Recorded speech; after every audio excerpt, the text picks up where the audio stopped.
everybody. I'd like to welcome you to the 7 Degrees of Change Charter School Marketplace podcast with an industry leader, one of our Chairman's Council group. It's Mr. David Fuance. I've known Dave for probably about 20 years now when he entered the space of charter schools and was a supplier to Phoenix Academy. So also temporarily he was on the board of the North Carolina Charter School Alliance, of which I was one of the founders and the founding chairman. And Dave came in and got the books all straight and was a great asset there as well. So you don't want to hear me talk. So Dave, tell us all about yourself, your professional background, your personal background, your family, your hobbies, and what other roles you play in the community. Okay, great. Paul, thanks for having me. It's great to be part of this. I'm excited about the charter school marketplace and excited that you've brought this into the North Carolina sphere. I've been in charter schools since a man named Joe Mamoni walked through the door of my CPA firm back in the late 1990s. He wanted to start this thing called a charter school.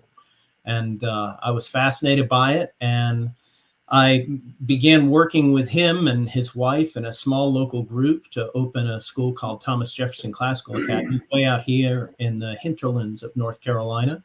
And we opened with 104 kids that first year.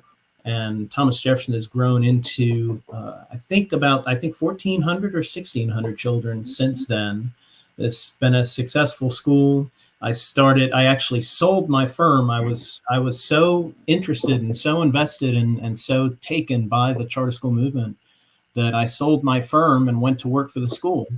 And as I was working for the school, I was getting telephone calls from other charter schools saying, how do we do this finance thing? We just don't understand it. The systems are clunky and it looks like we were kind of a square peg pounded into a round hole.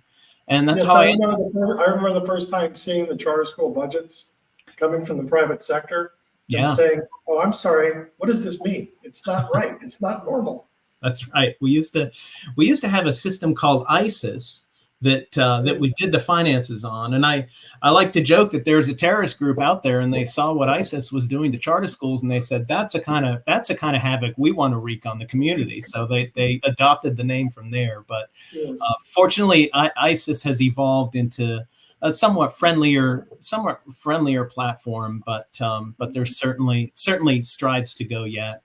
But it's something that's held my heart for a long time. I served on the Thomas Jefferson board for 11 years, 8 of them as the chairperson of the board. And in 2012, I resolved I was going to get out of charter schools. I sold Acadia North Star. I had founded that with a gentleman named Tom Williams and another man named Mark Long. Mark was involved in Francine Delaney up in Asheville, and Tom had been involved with a number of schools over in the eastern part of the state. And so in 2012, Tom and I decided it was time for us to get out. And I guess within about 16 months, I was right back in it again. I tell people that they're going to carve on my tombstone that the only way out of charter schools is feet first. And I'm proof of it. But I've enjoyed it. It's been a great journey, and it's been great to be able to help schools flourish, help schools grow. And we've seen a lot of things happen in the North Carolina charter school marketplace, and it's been really good for schools. And again, I'm excited at the platform that you've rolled out here. I think this is going to continue to be a tremendous benefit to the movement as a whole. Thank you. Well, tell us about your family and your personal life a little bit. Sure. I am. I'm a grandfather and a father, of course. And my wife and I will celebrate our 25th wedding anniversary this year. So I'll probably take her to McDonald's and spring for a Happy Meal or something. It's a big day. Actually, she's a teacher by trade as well. My wife Terry started out as a teacher in the local public school system. And then, of course, when Thomas Jefferson opened, she came over and served as a middle and high school math teacher there. And then she homeschooled our daughters. And our daughters spent a little bit of time in the charter school movement as well in their middle school years. And then they both went off to private school and boarding school. My oldest daughter's 24. She's the one that she just had my granddaughter about a year ago. We're looking forward to celebrating that. And then I also serve as a cleric in the Roman Catholic Church in the permanent diaconate.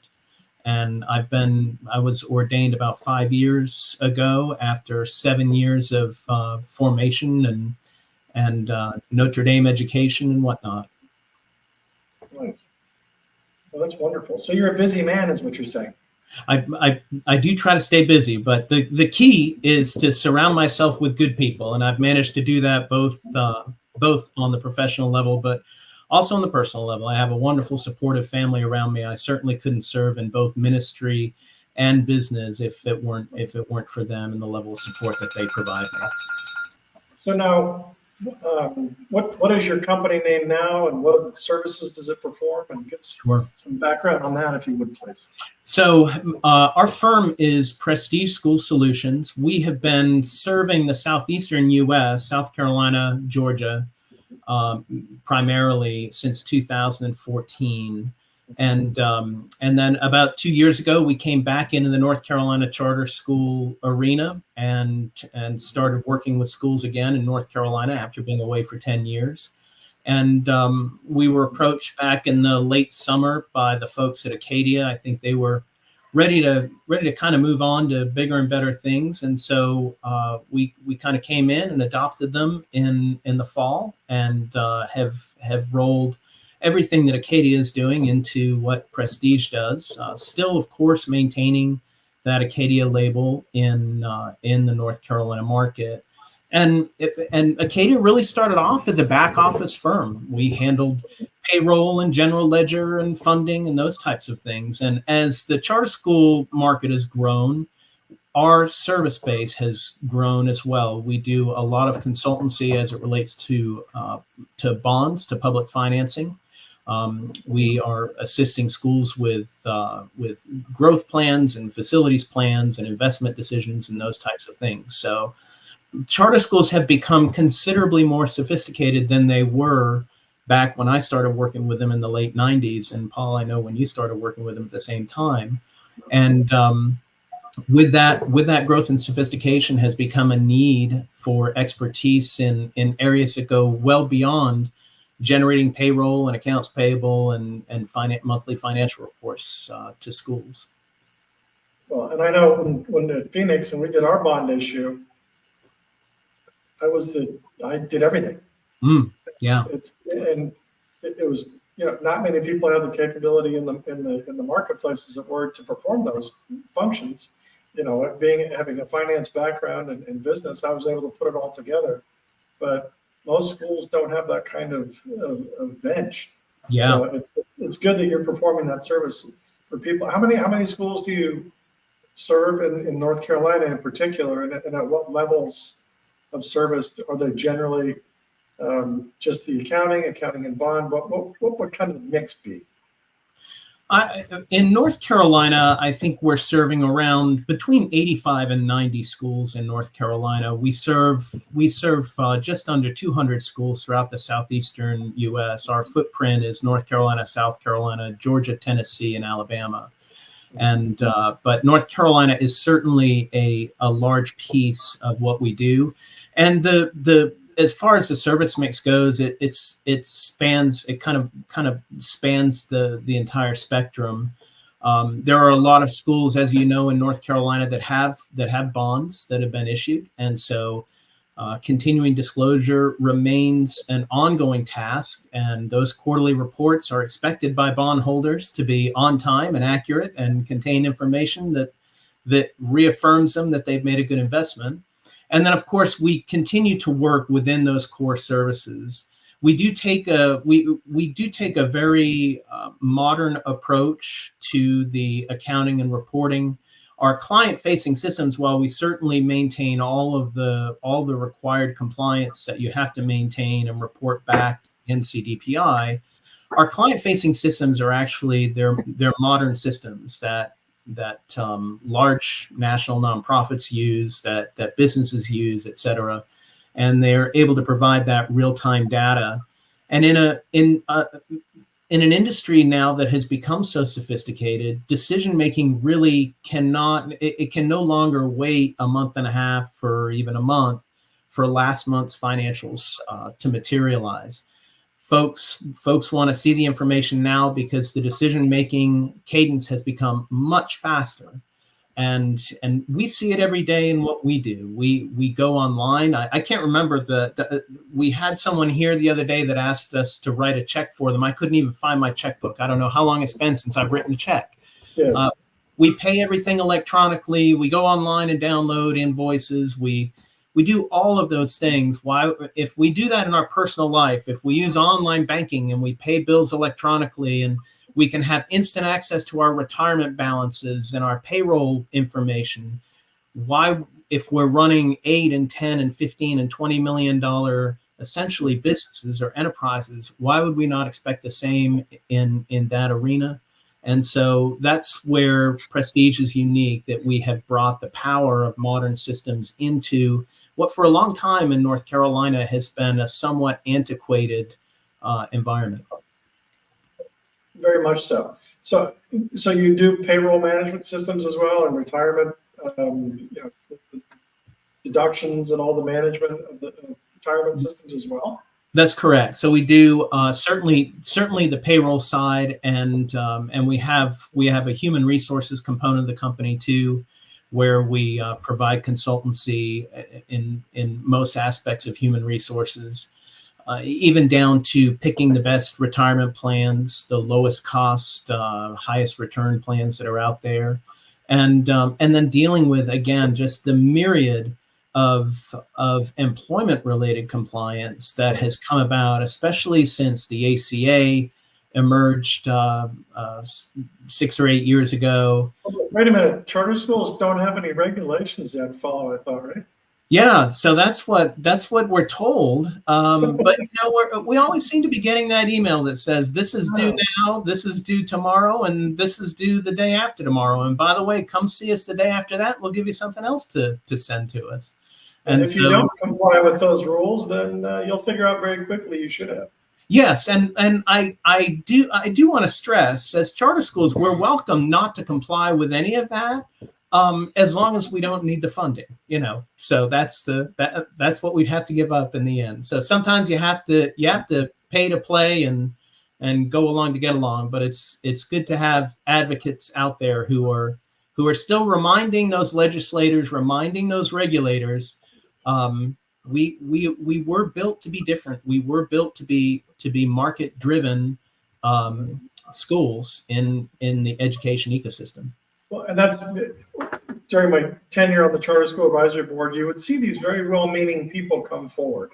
And I remember one mission statement for one of the schools said, "We're going to perform miracles every day." Well, you have to run a business first. Yeah. So, and that is something where you've got these people that have a vision, that are good, solid people, but they don't know how to run a business. So you have to have a support network for those people to help them understand. I mean, how many people have no idea how payroll taxes work, and deductions, and property taxes, and OSHA requirements? Those things, you've got to have people that you can rely on. And again, this is a sophisticated business. Charter schools are not lemonade stands. You have to have a support base of suppliers, strategic partners that you can rely on to provide these services for you, or you're not going to be able to promote your vision or educate the children. Yeah. So that's the key thing with this marketplace. So it is. And with scale comes that additional burden. I remember, Paul, and I know you do too, the day when we'd look at a school that had 700 kids, and they were a huge school. Right. That was a big school out there. And now a 700 student school that's the norm. Yeah. And they're looking at a $10 million budget. That's a lot of money, a lot of students, a lot of responsibility. Well, there's so many layers. There are. As you said, HR especially is a huge landmine. And if you don't understand HR, you're finished before you start. That's very complex now, especially when you get above 50 employees. Then you're in another whole layer of complexity. That's and right. Like you say, if you've got 700, 800, 1,000 students, you've got over 50 employees pretty quick. That's right. That's right. It doesn't take long to get up there, and that 50 employee mark is huge, and the 100 employee mark is even bigger in the end. We're looking at 401k audits and all kinds of new layers, as you said, new layers of compliance, new layers of reporting, new layers of feedback and responsibility and surveys and whatnot. And so you work with, what would be the smallest school you have that you work with? And I know you work with some larger EMOs as well and do blocks of schools for them. So what would your smallest and your biggest be? I think our smallest is actually a school that has a very focused population, and they're about 30 children, and it's a completely different story as to their funding and whatnot, but they're serving a very, very singular population. Our largest school is a school down in South Carolina that used to be a public school in Charleston that converted to a private school, and they're just under 3,000 students. But like working with a network, say of 10 schools, that would be 7,000 students in one. That's right. Yes, and we do work with some education management networks and some charter school networks that yes, if you take them as a whole, some of them are 7, 8, 10,000 students. See, that's where, and I had this conversation with Congressman Fox, this chair of the education committee. It's the charter schools. You need the people with the vision. You need the one that has the idea that's going to change the world, but again, they don't necessarily have the ability to run a business. So you've got to have the marketplace, as it were, and people that can help them do that. Yeah. And so outsourcing HR thing, outsourcing financials, outsourcing certain compliance is critical to the growth of this industry, not just for new schools, but for the schools that are growing, because there's demand. There is. And where there's demand, you have to increase supplies. I mean, it's very basic stuff. Yeah. So, I mean, and as the complexities grow, you need more and more service. I'm sorry, you were saying. No. That's exactly it. And it is oftentimes it's much more efficient to contract something like that out. It's both cost effective, but also you're able to bring the biggest bang for the buck in when it comes to expertise. And so it really does help. It really is one of those three legs of the charter school movement. The marketplace has to be there. Absent that, it's really hard to keep a charter school up and operating, and not just compliant, but supplied and teaching and whatnot. We need those visionaries. We need those amazing charter school leaders. We need those tremendous educators, those teachers in the classroom who are truly dedicated. And then we need the marketplace to come in and be able to really help these educators and help these leaders execute in the end. And without one of the three, the movement falls over in the end. So what do you see some of the most critical issues facing charter schools in general and the state per se? What are the pitfalls? What are the challenges that you see coming? And then the other side of that coin, what are the positive things that you see coming down the track? Yeah. Well, I see, certainly we're seeing greater participation we're certainly seeing greater participation in the financing arena. So people are understanding more now what a charter school is. 15 and 20 years ago, if you went to a bond underwriter, talked about this thing called a charter school, before you got a sentence into the conversation, they were already doing that negative head nod back and forth. And it's either I don't understand this, or I really don't want to hear much about this. I have to interrupt real quick. I remember we had bankers when we were expanding. We had some local bankers call us, and they said, "Oh, we'd love to come and meet with you about your expansion." And they came and sat down, and they said, "Well, if you give us a 50% deposit of $3 million, then we can go ahead and finance the other 50% for 10 years." Right. I remember looking at him and saying, "Where's the camera?" Right. No concept. No, you're right. After 25, 30 years, the financial community's figured it out. So I'm sorry, go ahead. Yeah, finally. And that's allowed for us to be able to build facilities that can truly serve our students. We remember the days of being in the old churches or of being in the mobile units or whatnot. And we've really been able to move beyond that and move into facilities that we started in a church and we moved into modulars. That Yeah. was what you did 6 years ago. Any school that's been open for 15 or 20 years has a great story to tell of the facility that they started out in. And that will, in 20 years, that will make them so unique, because we'll have this whole new generation of charter schools that know nothing but going into a brand new building, or know nothing but going into a building that has all of the accoutrement that you would expect in a public school. So that's certainly a good thing that's coming along. Is that kind of like our parents walking up and down the hill to school in the snow when they were kids? Yes, it's a lot like that. But there's still a lot out there that we need to be cautious of. And I think the biggest thing, and this is something that I've seen, especially over the past 5 or 6 or 7 years, the larger we become as a contingent, as a contingent or a constituency in the state, the more children and parents that are coming to charter schools, understanding what it is, enrolling their child from day one of kindergarten all the way through graduation, the more that desire is going to come from the regulator community to control that. Look, government institutions don't like not having their fingers on something or in something. So the bigger we become, the more influence we have, the more important it is for us to really be in touch with our regulators and our legislators. That's where in the end, that's where the real authority is going to come, to really be in touch with them and share with them what charter schools were originally founded and meant to be. We can't let this complacency of the day we can't allow it to slowly boil the frog here that we have. Exactly, precisely. And it's not just the school operators that need to stay engaged.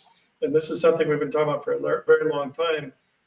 You've got to get grassroots support structure from the families, the ones that benefit the most from it.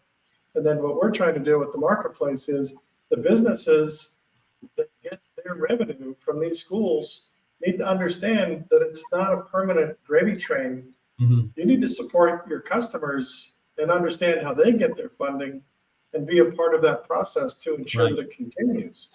Because now, if you're a supplier and 80% of your business comes from charter schools, or 50%, whatever the case may be, even if it's 30, you need to understand who your customers are and how they're regulated and how they're funded, and get engaged in that process so you continue that flow of revenue so you can support that school.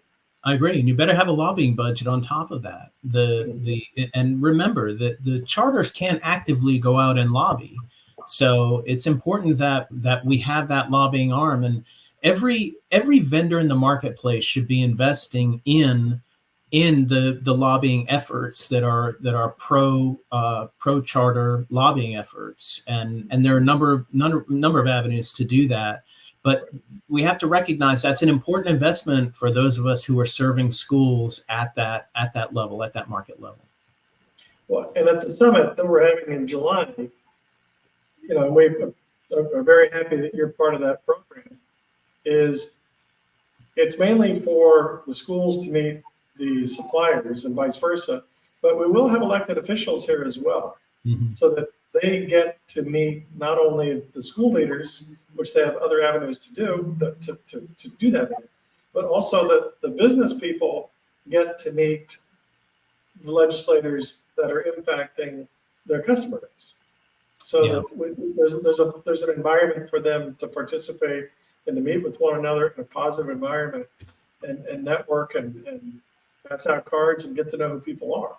And we haven't always had that opportunity as vendors, as service providers that are out there supporting schools. We're fortunate. We have a number of conferences every year, and of course we sponsor those conferences and we're present. But there is a group of people that we don't really get to interact with, and again, that's what I like about what you're doing is you're bringing together those groups that really do need to be having this conversation, a conversation that has probably started much later than it should have. This conversation should have started years ago, but to be able to bring them together and don't misunderstand. I love to be able to connect with the principals at these conferences and some of the board chairs and the teachers and whatnot, and that's great. But to be able to really talk about the issues, we have to have that audience, that especially that legislator audience that comes in and can really get the perspective of the providers and what they're seeing. Because remember, Paul, we in the service industry, we are closest to these schools. We're seeing them, especially in our industry, in the accounting industry. We're talking to these schools every day. And so we know what's happening. We know what the evolution is that's occurring. And for us to be able to telegraph that back directly and to have the forum to do that is really, really valuable for any service provider out there. Well, it's business. It is. It's business. Yeah. So we are looking forward to seeing you in July. So you're up in the mountains. It's a little cooler up there? That's right. It is. It's still technically winter up here, but for a boy from Maine, we're nearing on summer in my book. So I'm perfectly happy to have this weather. Did you get your paper and your Bermuda shorts this morning? I did not, but those days are coming. It won't be too long now. Yes. Well, I was just wondering if you wanted to give some closing remarks or closing words of wisdom before we call it a day here. Well, if you need wisdom, you probably picked the wrong guest. But I will say that our best days, I really do believe that our best days are ahead of us. And again, I can't. And Paul, you're not paying me to say this, but this is so overdue, and it's really exciting. I encourage all of the service providers out there to get involved with the charter school marketplace, certainly. And let's continue to build this movement. We're doing great things. I have seen in 25 years, and also being part of a board and actually having feet on the ground in a school, I've seen how charter schools change the lives of kids. And that's something that we have to continue moving forward. That is positive momentum that we can't afford to kind of look at it and consider it our own little bowl. Well, my school's doing fine, so why worry about any other schools out there? We either advance together or we fall together, and so let's keep it pushing forward. As Benjamin Franklin said, we hang together or we hang separately. That's right. That's right. Well, thank you for all you've done for this industry for the last 25 years as well. Thank you, Paul. You too. You provide a very valuable service, and I know you've gotten a lot of people's shorts out of the fire over the years and kept them afloat when things were tough going for them. So thank you for all you do for the industry, and also with your other community services that you perform as well. Thank you. Well, it's a pleasure to be here and a real honor to serve. Thank you again. Thanks for taking the time. We appreciate it. You bet. Take care.